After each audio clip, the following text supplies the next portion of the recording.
You know, to me, picking the right bait for any situation is a huge part of being successful on the water.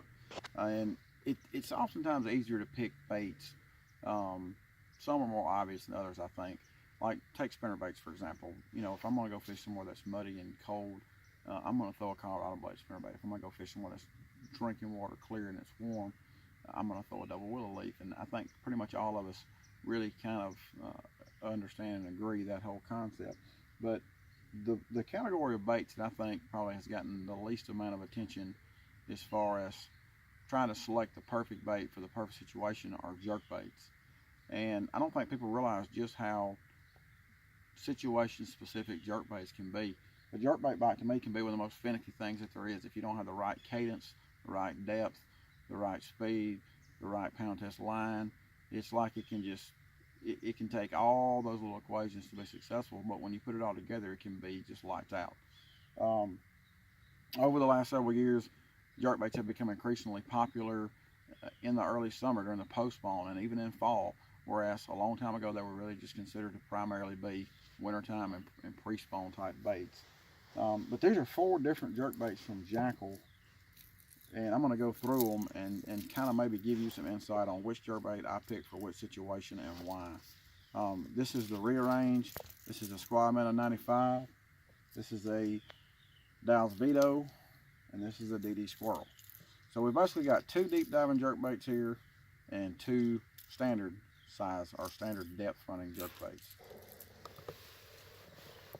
So it's pretty much like this for me. I'm going to pick this bait over these 2 based on depth, and I'm going to pick this bait over this bait or this bait over this bait based on action.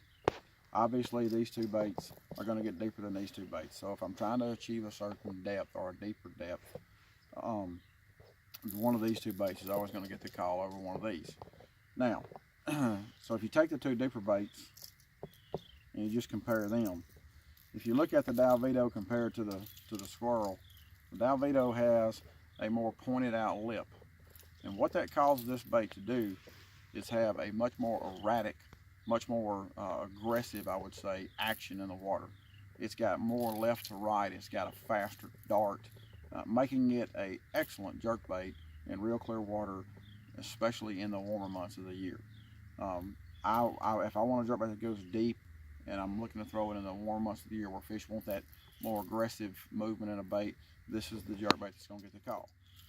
The DD Squirrel, same deal. Deeper diving bait, but instead of the super hard left to right action, this bait has more of a rolling action. Now, I don't mean the bait doesn't go left to right, but it's not as aggressive. It's got what I call a rolling action. Really, it's just a more subtle style jerkbait.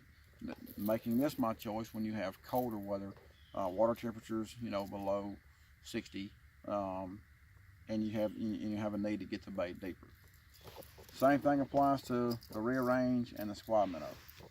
The Squad Minnow is going to be my choice when I have colder conditions. It's got more of a rolling type action.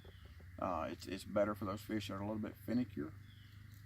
And the rearrange has got that more aggressive slashing left to right to help draw those fish from greater distances when the fish are more aggressive and want a little bit stronger presentation.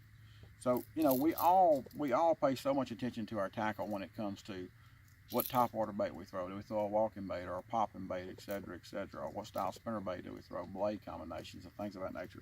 Jerk baits are no different, so be sure you're picking the jerk bait that fits the situation that you need it. The depth part is pretty easy to understand, but the action, I think, is what many of us overlook, and it's something I overlooked for a long time. When I started really paying attention to that, it definitely made me a much better jerkbait fisherman.